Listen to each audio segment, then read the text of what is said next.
करता बरोबर नाही ना. बोला, दिल्लीमध्ये एवढं चालू आहे, मोदींच्या जीवाला धोका आहे.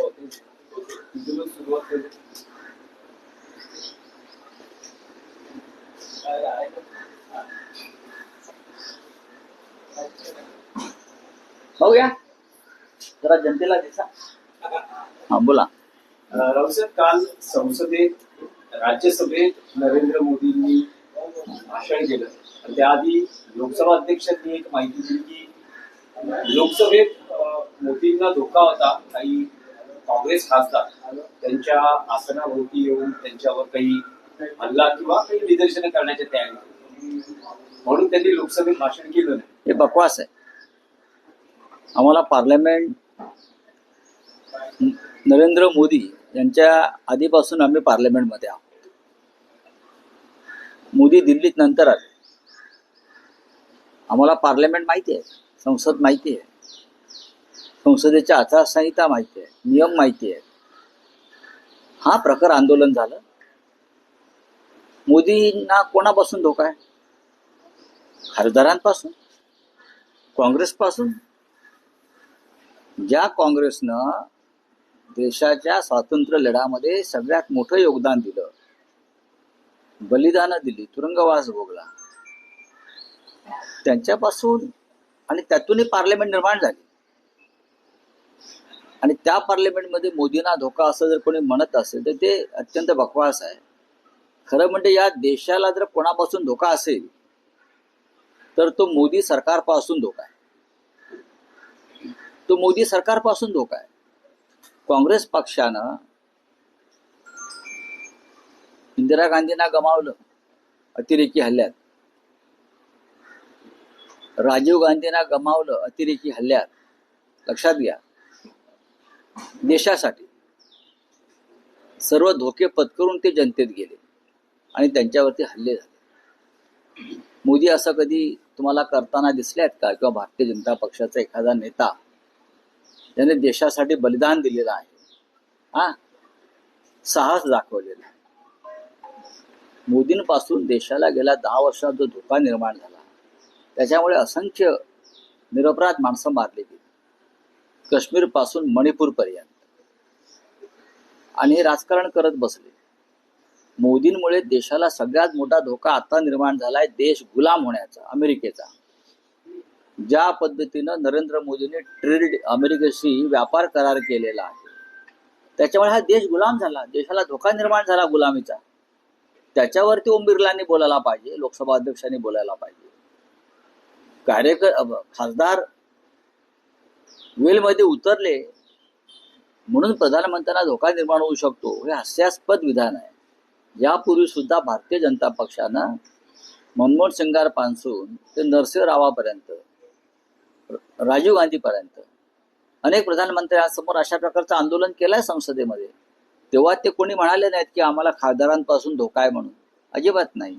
हे डरपोक सरकार आहे आणि या देशाचा प्रधानमंत्री या जगातला डरपोक नंबर 1 आहे. कसली 56 इंचाची छाती? खासदारांना घाबरता आणि म्हणतात माझी 56 इंचाची छाती. तुम्ही गुडघे टेकलेले आहेत प्रेसिडेंट ट्रम्प समोर. कसली तुमची 56 इंचाची छाती म्हणताय? रावसाहेब, तुम्ही आता भारताने अमेरिकेसोबत जो व्यापार करार केला आहे त्यावर म्हणाला, तुम्हाला असं वाटतं का की नरेंद्र मोदींनी कुठल्या दबावा अंतर्गत हा व्यापार करार ट्रम्प यांच्याशी केलेला आहे? आपण एपिस्टेन फाईल मधलं मोदी यांच्या मंत्रिमंडळातले एक मंत्री हरदीप पुरी आणि एपिस्टीन आणि त्याच्या लोकांशी झालेला संवाद जो रेकॉर्डवरती आलेला आहे, तो पाहिल्यावरती तुमचं खात्री पटेल की मोदी सरकार सेक्स कांडामध्ये अडकलेल्या आणि शिक्षा झालेल्या एपिस्टेन बरोबर किती नाजूक आणि मधुर संबंध ठेवून होतं. कशासाठी?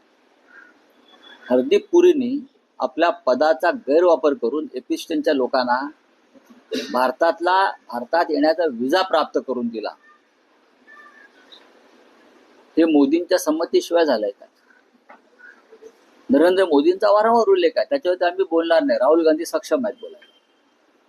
पण इतर लोकांची जी नावं येत आहेत मोदींच्या आसपासच्या मंत्रिमंडळातल्या, त्यांच्यावर तरी मोदींनी कारवाई करावी. त्याच्यावर तरी कारवाई करा. बिल गेट्स आणि त्याच्या पत्नीचा संसार का मोडला आपण वाचलत का, ऐकलत का? जेव्हा बिल गेट्सच्या पत्नीला कळलं की बिल गेट्सची एपिस्टन बरोबर, जेफ्री एपिस्टन बरोबर संबंध आहे आणि जेफ्री एपिस्टनचा धंदा जो आहे हा लहान मुलींना फूस लावून पळवणं आणि जगभरातल्या राजकीय नेत्यांना त्या मुलींचं शोषण करू देणं, हे जेव्हा मिसेस बिल गेटला कळलं तेव्हा तिने आपल्या नवऱ्याशी घटस्फोट घेतला की अत्यंत निर्घृण आहे.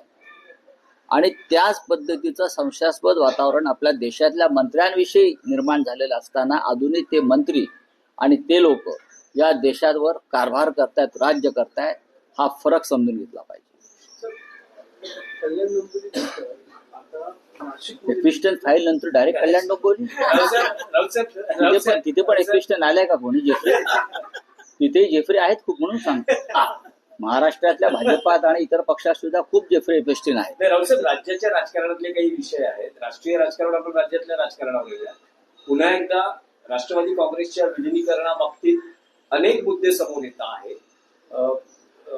रोहित पवार असं म्हणालेले आहेत की 9 फेब्रुवारी नंतर ते एक पत्रकार परिषद घेणार आहेत आणि नेमकं विमान अपघाताच्या वेळेस त्या विमानात काय घडलं याची इत्यंभूत माहिती ते देणार. बघा, रोहित पवार हे पवार कुटुंबातले एक महत्वाचे घटक आहे. अजितदादा पवार हे त्यांचे काका आहेत.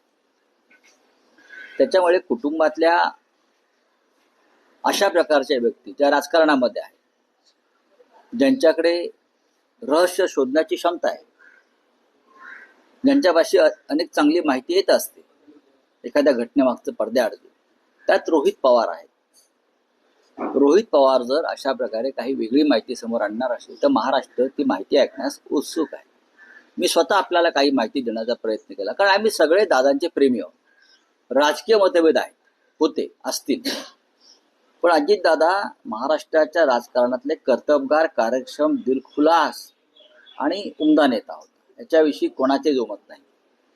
अशा व्यक्तीचं अशा प्रकारे दुर्दैवी निधन व्हावं आणि त्याच्यामागे लोकांनी संशय व्यक्त करावा, त्याच्यामुळे जर काही वेगळी माहिती समोर येणार असेल तर नक्कीच त्याचं आम्ही माहिती घेऊ आणि नक्कीच मी स्वतः रोहित पवारांशी याबाबत बोलेन, कारण मी स्वतः अस्वस्थ आहे अजितदादांच्या निधनानंतर. सर, राष्ट्रवादी संबंधित एक प्रश्न आहे. शिंदेची जी शिवसेना त्याच्यातले जे मंत्री असतील, नेते असतील, प्रताप सरनाईक, रामदास कदम यांची जर गेल्या काही दिवसात वक्तव्य बघितली तर ते शरद पवारांची बाजू घेताना पाहायला मिळतात. शरद पवारांची बाजू जर कोणी घेत असेल त्याचं चुकीचं काय? शरद पवारांची बाजू घेणं हा शब्द चुकीचा आहे. शरद पवारांना अशा प्रकारे बाजू घेण्याची अद्याप कोणी वेळ आलेली नाही. शरद पवार हे या महाराष्ट्राच्या राजकारणातला प्रमुख स्तंभ आहे बाळासाहेब ठाकरेंनंतर. हिंदुहृदय सम्राट बाळासाहेब ठाकरे यांच्यानंतर शरद पवार हे आजही या महाराष्ट्राच्या राजकारणातला एक प्रमुख स्तंभ आहे आणि त्यांच्यासमोर बाकी सगळे ज्युनियर आहेत. सगळे ठीक आहे, लोक सत्तेवरती बसल्यावर त्यांना शिंग फुटतात अकलेची, कोणी मुख्यमंत्री झाल्यावर, कोणी मंत्री झाल्यावरती ते पवार साहेबांना सल्ले द्यायचा प्रयत्न करतात. खास करून हे भाजपचे सध्याचे मुख्यमंत्री असतील, काय असतील, हातात सत्ता आहे म्हणून तुम्हालाही शिंग फुटलेले आहे, लक्षात घ्या. नाहीतर शरद पवारांनी केलेलं काम आणि राजकारणातला त्यांचा अनुभव हा प्रचंड आहे. सर, सुनील तटकरे असं म्हणतात तुम्हाला 2022, 23, 24, 25 मध्ये खलनायक ठरवण्याचा प्रयत्न वारंवार केला गेला. जेव्हा जेव्हा अजितदादांनी भूमिका बदलली तेव्हा तेव्हा मी राजकारणामध्ये खलनायक झालोय. आता सुद्धा मला खलनायक ठरवण्याचा प्रयत्न केलाय. मात्र वेळोवेळी इतिहासच याचं सगळ्यांचं उत्तर नाही. इतिहासाची चिंता कोणी इतरांनी करू नये. इतिहास घडवण्यासाठी क्षमता असावी लागते. पक्षांतर करणे म्हणजे इतिहास घडवणं असं होत नाही. पक्षांतर करणं आणि सत्तेत सहभागी होण्यासाठी कोल्यांट्या उड्या मारणं, मी हे माझं व्यक्तिगत विधान नाही. त्याला कोणी इतिहास घडवला असं बोलू नये. इतिहास घडवण्यासाठी फार वेगळी व्यक्तिमत्व निर्माण व्हावी लागतात. सुनील तटकरे किंवा त्यांच्या लोकांनी आत्मचिंतन केलं पाहिजे. लोक आपल्याविषयी असं का बोलतात? सर, आपण राऊतसाहेब कल्याण डोंबिवली एक फक्त एनसीपीचेच विषय, त्यानंतर केडीएमसी घेऊया. विद्या प्रतिष्ठानमध्ये गेल्या 2-3 दिवसाच्या बैठका होत्या. शरद पवार, पार्थ पवार, जय पवार, सुनेत्रा पवारांनाही शरद पवार भेटले. काही बैठकांमध्ये रोहित पवार आहेत. एकूण असं ठरतंय की बारामतीमध्ये अजितदादांचं स्मारक बनवायचं आहे, या संदर्भातली चर्चा होते. पण राष्ट्रवादी काँग्रेसची सूत्र म्हणजे विशेषतः पक्षाचा अध्यक्ष कोण असणार, पुढचं राष्ट्रवादीचं भवितव्य काय असणार, या संदर्भात गांभीर्यानं चर्चा होते. रोहित पवारांनीही काल मत व्यक्त केलेलं आहे की सुनेत्रा पवारांकडेच राष्ट्रवादी काँग्रेसची सूत्र असावी. याबद्दल पवार कुटुंबात कुठेही दुमत नाही. म्हटलं पवार कुटुंबात दुमत नाही हे जर रोहित पवार सांगत असतील तर त्याच्यावरती कुटुंबाबाहेरच्या व्यक्तींना का मत व्यक्त करावं.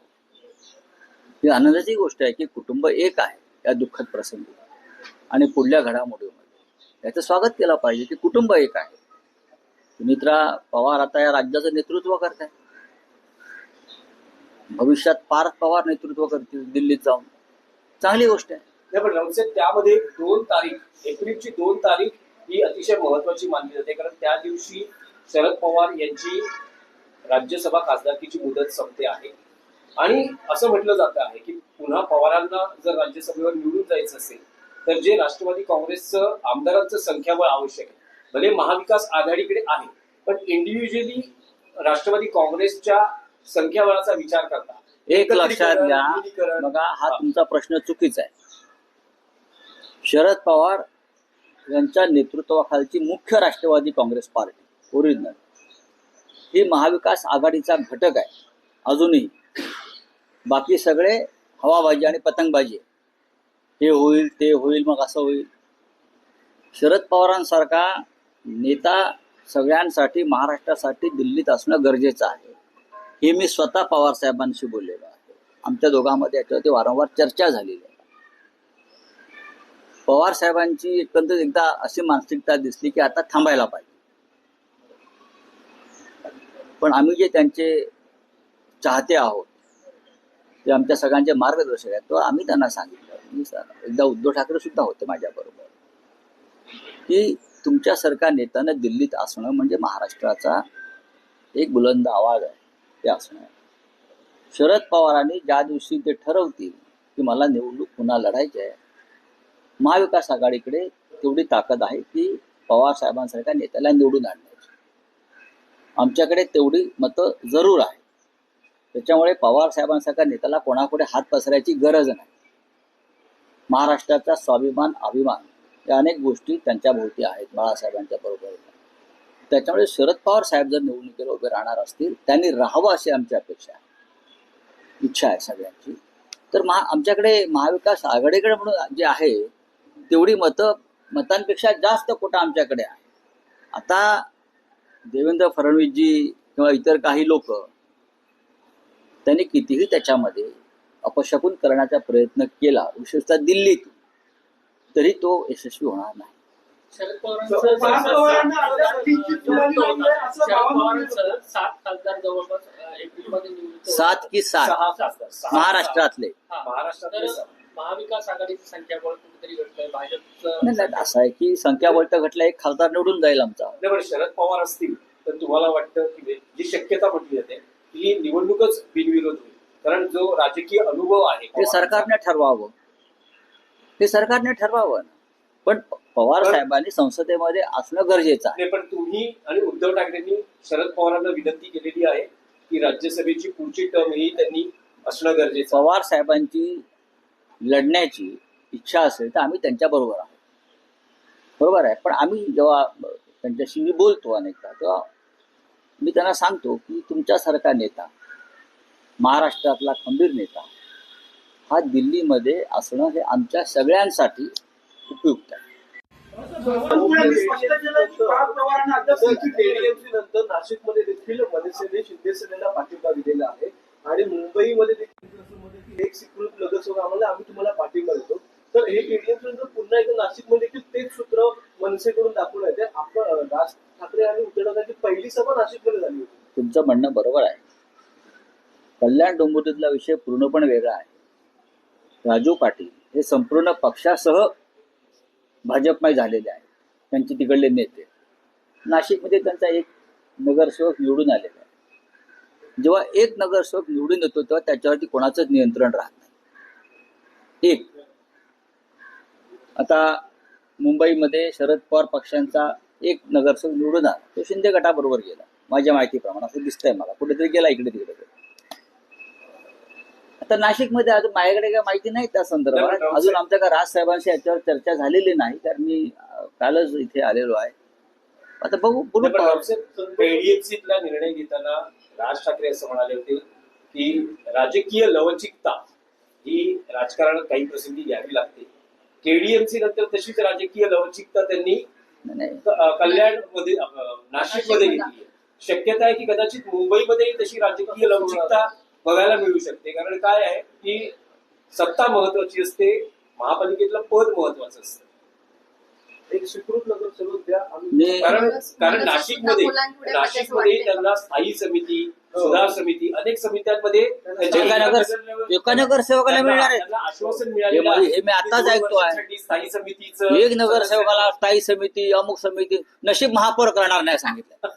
काय तुम्ही प्रश्न विचारता? नाही तुम्ही माननीय राज ठाकरे यांना फार कमी ओळखता बरं का. या सगळ्या गोष्टीला राज ठाकरे यांची मान्यता असेल त्याच्याविषयी माझ्या मनात साशंक आहे. तुम्ही माननीय बाळासाहेब ठाकरेंच्या जन्मशताब्दी वर्षाचा जो सोहळा झाला षण्मुखानंद हॉलला, तेव्हा महाराष्ट्र नवनिर्माण सेनेच्या प्रमुखांनी जे भाषण केलं त्याच्यामध्ये त्यांचं एक स्टेटमेंट फार महत्वाचं होतं. कल्याण डोंबिवली जे झालेलं आहे ते अत्यंत किळसवाण आहे. त्यांचा शब्द आहे ना, ते अत्यंत किळसवाण आहे बोललेत ते. त्याच्यामुळे याच्यामध्ये त्यांच्या भूमिका स्पष्ट आहे. रावसाहेब, संजय शिरसाट यांच्या अडचणी नाही सोडून द्या, चला हिंदी में कुछ है. मोदी जी का है कि ओम बिरला ने ये कहा है कि अब यह घटना होगी संसद में, इसलिए उनको देखिए, हटाया किया है. नरेंद्र मोदी जी संसद में अभी आए दिल्ली में. उनका रिश्ता संसद से बहुत पुराना वगैरह नहीं है. तो संसद किस प्रकार से चलती है और चलाई जाती है ये हमने देखा. ओम बिरला भी भारतीय जनता पार्टी की ही कार्यकर्ता है रहे. संसद में या राज्यसभा हो लोकसभा हो, पहले बहुत बार इस प्रकार का हंगामा हुआ है और प्रधानमंत्री के सामने भी सांसदों का इस प्रकार से आंदोलन हुआ है. ये डेमोक्रेसी है इस देश में. मोदी जी को किससे धोखा है? सबसे ज्यादा देश को धोखा होगा तो प्रधानमंत्री मोदी और उनके सरकार से है. कांग्रेस पार्टी ने देश के सुरक्षा के लिए जो जितना बलिदान किया है उसका 1% भी कभी मोदी जी ने और उनके पार्टी ने किया नहीं. इंदिरा गांधी जी का बलिदान हुआ, प्रधानमंत्री थे. राजीव गांधी जी का बलिदान हुआ है इस देश के लिए. आप मुझे दिखाइए, भारतीय जनता पार्टी के लोग इतनी बड़ी सिक्योरिटी की फौज लेकर घूमते हैं. मोदी जी, हाँ, इतनी फौज तो ट्रम्प के पास नहीं है. किससे धोखा है सड़क पर? आप संसद की बात करते हो, आप सड़क पर किसको धोखा है आपका? 60 सिक्योरिटी गाड़ियों का काफिला लेकर देश का प्रधानमंत्री घूमता है, गरीब देश का प्रधानमंत्री. हाँ, आप क्या दिखाना चाहते हो? कोई धोखा नहीं, ये नौटंकी है. ये देश में कोई मोदी जी को हाथ नहीं लगाएगा. मोदी जी यानी इंदिरा गांधी जी नहीं है, या राजीव गांधी नहीं है, मनमोहन सिंह नहीं है, नरसिंह राव जी नहीं है, या पंडित नेहरू नहीं है. उनको कौन हाथ लगाएगा? लोग उनके तरफ देखते तक नहीं, छोड़ दिया है. जितनी अय्याशी करनी है प्रधानमंत्री के कुर्सी पर बैठकर कर लो. सबसे बड़ा धोखा तो प्रेसिडेंट ट्रम्प से निर्माण हो गया है, उसके लिए जिम्मेदार मोदी है, देश को गुलाम बना दिया. सबसे बड़ा धोखा तो जेफरी एफिस्टन फाइल से हो गया हमारे देश को. ऐसे वैसे लोग एफिस्टन से संबंधित आपके सरकार में बैठे, उनसे धोखा है सरकार की चारित्र को. उस बारे में ओम बिरला जी ने बात करनी चाहिए. मोदी जी को कोई धोखा नहीं है. मोदी जी पर ना कोई पत्थर मारेगा, ना कोई कागज फेंकेगा, और तो बात आगे की छोड़ दीजिए. हमको मालूम है, हम देश को ज्यादा जानते हैं. चलिए, मोदी जी ने कहा है कि गांधी सर ने चोरी किया है. राहुल गांधी ने इस सर का आरोप को लगा रहे हैं. क्या चोरी किया है? गांधी सर ने चोरी किया हुआ है. हाँ तो ठीक है ना, राहुल गांधी ने. हाँ तो ठीक है ना, तो आपको क्या तकलीफ? ये प्रधानमंत्री की भाषा हो सकती है क्या देश की? आप देश के विकास के बारे में बोलिए. प्रेसिडेंट ट्रम्प को कैसे देश बेचा है आपने, उसके बारे में बोलिए। अमेरिका से जो एक फाइल खुली है, हाँ, सेक्स कांड की, जिसमें देश के लोग शामिल है, मंत्री, उसके बारे में बोलिए। ये चोरी किया है, ये चोरी किया है, ये प्रधानमंत्री का काम है क्या? मैंने इसलिए कहा कि सबसे बड़ा धोखा इस देश को नरेंद्र मोदी जी की सरकार से है। अलग